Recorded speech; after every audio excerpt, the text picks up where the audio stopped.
The Philippines is a tapestry of trends that reflect its unique blend of tradition and modernity. Whether you're exploring the vibrant world of social media influencers, the booming e-commerce market, the increasing focus on sustainability, or the revival of cultural pride, you'll find that each trend offers a glimpse into the heart of Filipino society. Maria stared at the rejection email from another Silicon Valley tech company. Overqualified for customer service, underqualified for development. The irony wasn't lost on her. She had a computer science degree, but lived in a country where the world only saw call center workers. That was 3 years ago. Yesterday, Maria's team in Cebu delivered an AI training model for that same Silicon Valley company. The client, the manager who had rejected her initial application. Maria's story isn't unique anymore. Across the Philippines, a quiet revolution is happening that international investors are just beginning to understand. The BPO transformation is personal. Engineers like Maria are no longer just answering phones.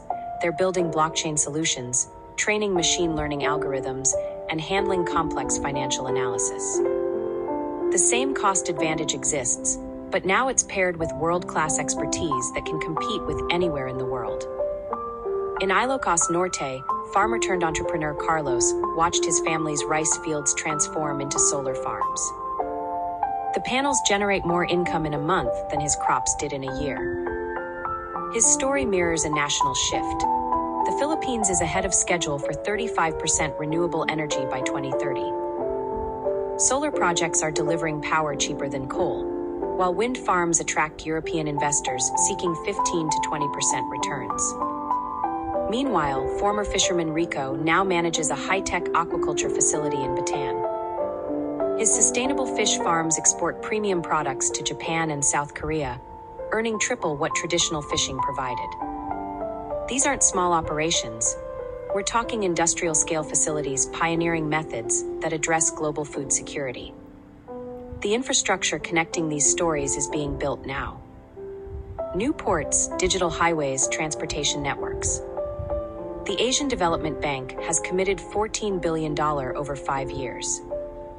3 months ago, I met a Danish wind energy executive who came to the Philippines thinking he'd teach them about renewable energy. Instead, he discovered that innovation under pressure creates opportunities that comfortable markets can't match. His company just announced their largest Asian investment to date. Maria got promoted to lead their AI division. Carlos is expanding to 3 more provinces. Rico's techniques are being studied by Norwegian aquaculture giants. Rosa was 25 when she left her call center job in Manila to start a solar energy consulting firm. Everyone said I was crazy, leaving a stable BPO salary for an unproven renewable energy market in the Philippines. 3 years later, her firm manages 50 megawatts of solar installations across Luzon, with German and Japanese investors backing her expansion into wind projects in Ilocos Norte. Her story illustrates why smart money is flowing into Philippines' investment opportunities. For international investors, the fundamentals are compelling. The BPO industry evolution creates immediate opportunities.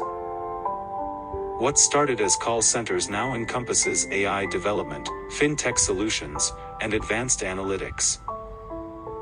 Labor costs remain 60 to 70% lower than Western markets, but skill levels now match global standards. Renewable energy investments offer guaranteed returns through feed-in tariffs. The government's 35% renewable target by 2030 creates policy certainty. Foreign ownership up to 100% is allowed in renewable projects. German energy giant Innogy recently committed $2 billion, citing regulatory stability and grid access improvements. Practical entry points for Southeast Asia business expansion. Investment incentives include 4 to 8 years income tax holidays for priority sectors. The CREATE Act reduced corporate tax to 20 to 25%. Special economic zones offer additional benefits including duty-free imports and streamlined permits. Business setup requires Philippine SEC registration, typically completed in 15 to 30 days through digital platforms. Foreign investment can be structured through holding companies or joint ventures with local partners for restricted sectors. Government support programs like the Board of Investments provide sector-specific guidance. The DTI's Invest Philippines portal offers one-stop processing for foreign investment applications. Rosa's advice to potential investors: start with pilot projects in established economic zones like Clark or Subic. Test market dynamics before scaling. Partner with local talent, they understand regulatory nuances and cultural factors that make or break foreign investment here. Emerging markets reward preparation and patience. The Philippines offers both familiar business practices from its American colonial history and the growth dynamics of a young, English-speaking population. Rosa's hands trembled as she held her resignation letter.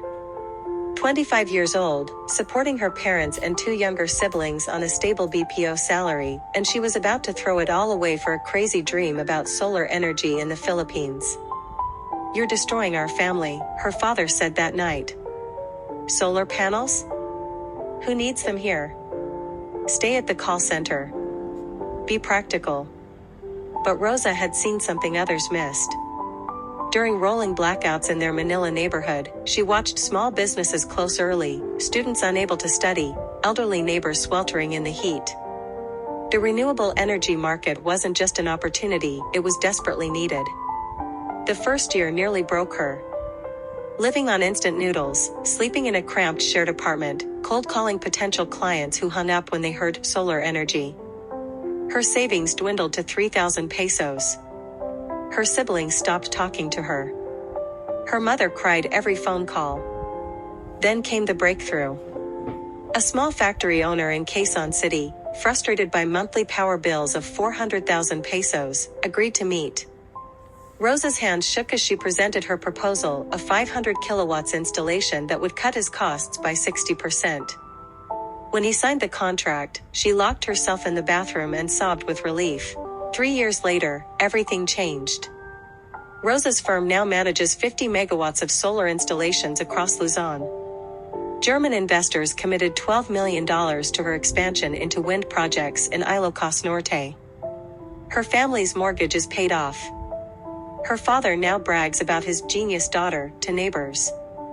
Her story embodies why smart international money is flooding into Philippines investment opportunities. The fundamentals that attracted German backing. Government feed-in tariffs guarantee 20-year returns on renewable energy investments. The CREATE Act offers 4 to 8-year tax holidays for priority sectors. Foreign ownership up to 100% is allowed in renewable projects. BPO industry evolution creates skilled talent pools for emerging market expansion. Rosa's hard-won advice for foreign investors: start with pilot projects in established zones like Clark or Subic. Test market dynamics before scaling. The regulatory environment is stable now, but you need local partners who understand cultural nuances. My German investors succeeded because they trusted my market knowledge while bringing their technical expertise. Emerging markets reward those who see opportunity where others see risk. Rosa bet everything on renewable energy when it seemed impossible. Today, her success validates what patient international capital can achieve in Southeast Asia business expansion.